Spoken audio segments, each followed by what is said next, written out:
Brought to you bye रजनीगंधा।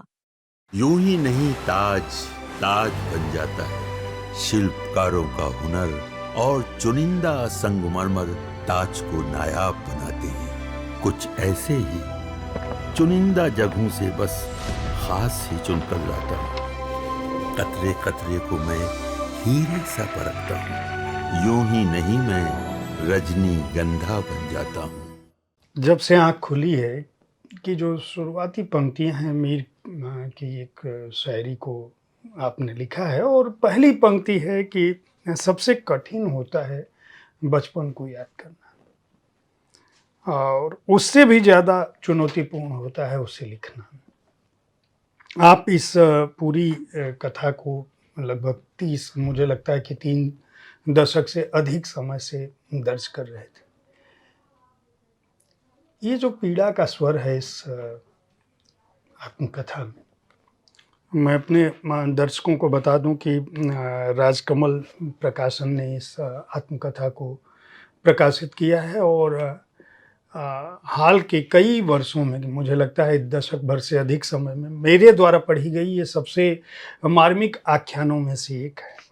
और मार्मिक आख्यानों में से इसलिए एक है क्योंकि इसमें जीवन की सच्चाई है, और जिस रूप में आई है, मैं अभी मंडलोई जी से ये जानने की कोशिश भी करूँगा कि उन्होंने आपका जो लेखन का कौशल है वह इसमें कितना अधिक है। भूमिका की बात मैंने की कि आपने कहा है कि बचपन की ओर लौटना कठिन है और उसे दर्ज करना और भी कठिन है।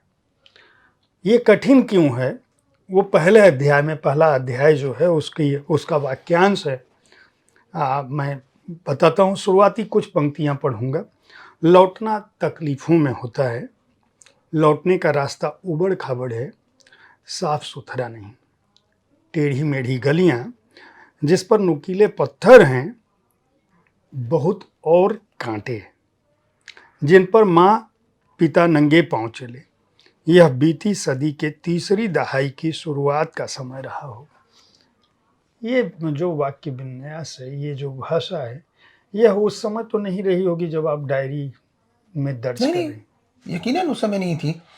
देखिए क्या है कि ये जो अध्याय पूरा लिखा गया है, उस अध्याय से ही ये निकल के आया है, और मैंने थोड़ा सा फॉर्म के स्तर पर काम किया।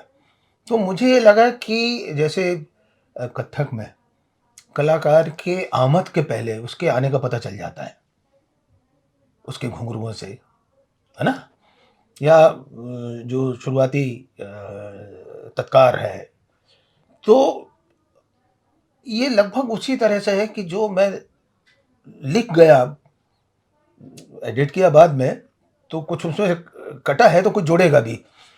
तो ये वो वाला हिस्सा है जो उस पूरे अध्याय से निकल के आया है, और मैंने इस सुविधा के लिए रखा ताकि इन पंक्तियों के साथ ही पाठक उसकी ज़मीन को समझ ले, ताकि उसको आगे पढ़ने के लिए आसानी हो।